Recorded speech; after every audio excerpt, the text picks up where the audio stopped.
I have Olivier Bruslé to tell us his thoughts. So to start with, space and the sector itself, what do you see as the biggest developments going on at the moment? Space is new. In fact, there is a whole concept called new space.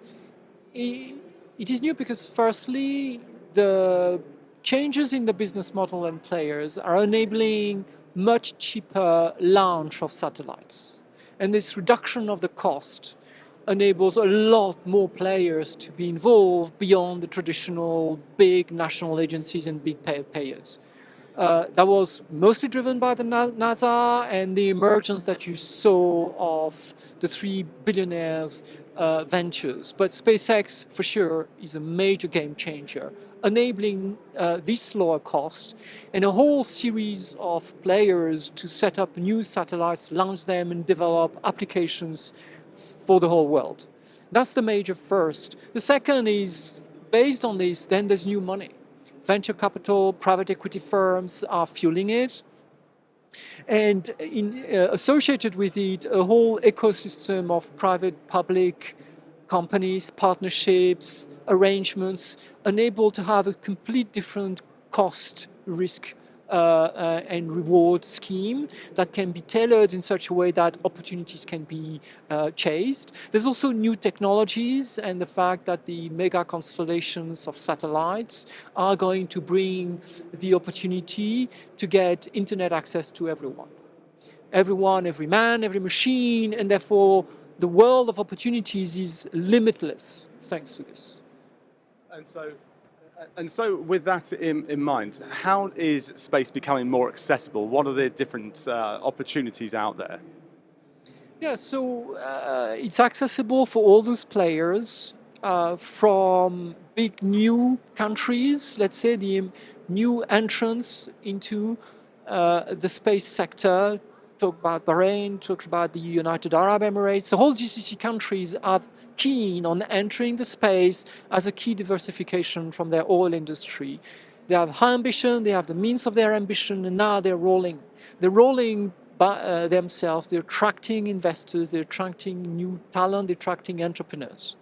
And therefore, there are a lot of entrepreneurship and new venture opportunities, which once they are properly framed, can be chased with a much better visibility on what are the potential rewards, market, and what are the potential risks and how to mitigate them.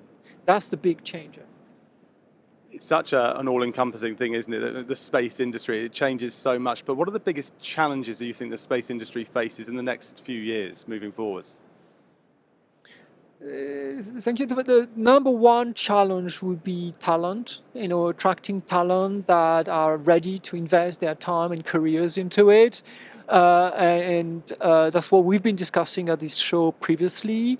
The second is those arrangements that I mentioned on cost reward and risk reward, they are complicated because of the diversity of players, because of the novelty of some of the markets, because of the complexity of the technical solutions that lead to it, which means the failure rates are likely to be higher.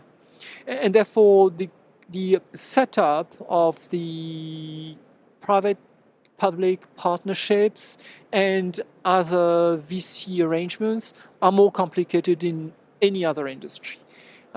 More time is needed, plenty of risk, and therefore, setting up those arrangements require a different way, a lot more attention to it to develop fully fledged business model.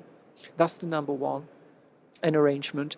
And then based on this, the second challenge is that there is the reaction to success and failures. Right now, there's a bit of a hype, which is good because it's going to attract money.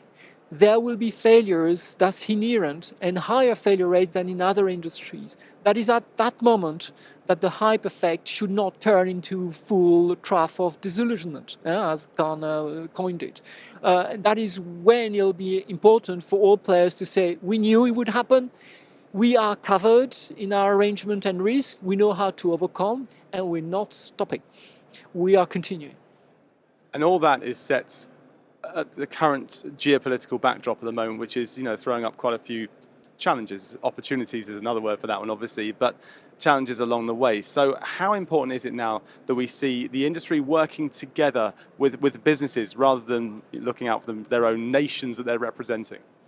You're touching a very important point. And indeed, as much as historically nations put their weight behind, now they are opening to the private sector. What NASA did as opening is actually opening a new realm of opportunities, which are to have private companies, fully international, not tagged to any nation, not being constrained by any national geopolitical constraint, which are valid on their own merit, but if you want to make progress on the content, you need to get free from it. And there's a really good example in the first private space station, Starlab, that is being designed, where there is an opportunity to make it non-nation based. There's a lot of private capital, and it could be open to all good-willing private investors, and where the selection criteria is no longer the nationality and balance but more what do you bring to the party, what are the unique competencies, what are the unique risk, reward, exposure that you're ready to take, what are the technology provisions, the human that you can bring to the party. Like in any good private setup is what you get in, estimates what you'll get out of it. Yeah. I mean, it's a fascinating topic, and I could talk to you for hours, but unfortunately we are out of time. Hopefully space tourism for you and me will be a thing happening very, very soon. Olivia, thank you so much for chatting to us.